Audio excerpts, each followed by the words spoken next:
زیادہ بڑی مار پیٹ، توڑ پھوڑ، آتش زنی، اغوا، قتل کیا کچھ منسوب نہیں ہے تم سے؟ تم لاکھ کہو کہ یہ سب غلط ہے، تمہاری کون مانے گا؟ اس کے برعکس میرے خلاف کیا ہے؟ وہ ایک بار تم نے مجھے ملوث کرنے کے لیے میرا نام لیا، مگر اس سے کیا فرق پڑا؟ میرا نام آیا کہیں؟ میری عزت کم ہوئی یا کسی نے انگشت نمائی بھی کی مجھ پر؟ دلاور، میں نے کہا، چور کے 80 دن اور کوتوال کا 1 دن، سب پرانے محاورے، پرانی باتیں ہیں، اب تو کوتوال بھی ان چوروں کا ہے۔ دلاور بولا، اور 100 دن تو بہت ہیں، ابھی تم کو ہماری دنیا میں آئے ہوئے جمعہ 8 دن بھی نہیں ہوئے۔ غلطی ہم سے ہوئی کہ تمہاری جوانی پر ترس کھایا اور تمہیں زندہ سلامت آنے دیا۔ ہمارا خیال تھا کہ تم جس کاروباری ماحول اور مادہ پرست معاشرے میں برسوں رہ کے لوٹے ہو، اس کے بعد تم اپنے دماغ سے سوچتے ہوگے، دل سے نہیں۔ تم 2 اور 2 5 بھی مان لوگے۔ ہم نے تو 2 + 2 10 تک کہے تھے، اور ہماری آفر انتہائی فراخ دلانہ تھی۔ تم عیش سے عمر بسر کر سکتے تھے اور اس سارے عذاب سے بچ سکتے تھے جس میں تم خود بھی مبتلا ہوئے اور ہمیں بھی مبتلا کیا۔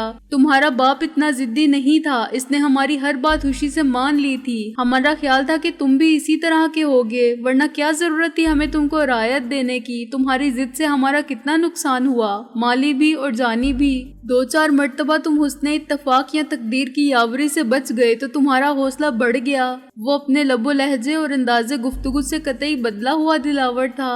اتنی سنجیدگی کے ساتھ اور ایسے رواں لہجے میں اس نے پہلے کبھی بات نہیں کی تھی۔ اس کی اداکارانہ صلاحیت کا میں شروع سے معترف تھا۔ یہ انکشاف بھی میرے لیے باعث حیرت ثابت ہوا کہ اس کا ہر جملے میں اپنے سکندر صاحب کہنا، ادھورے جملے بولنا، اردو میں پنجابی کے الفاظ شامل کرنا اور ان پڑھوں کی طرح گفتگو کرنا بھی اداکاری تھی۔ اصل چودھری دلاور کی زبان بالکل مختلف تھی۔ وہ انتہائی عیار اور معاملہ فہم، متین اور سرد مزاج، جہاں دیدہ اور تعلیم یافتہ شخص تھا۔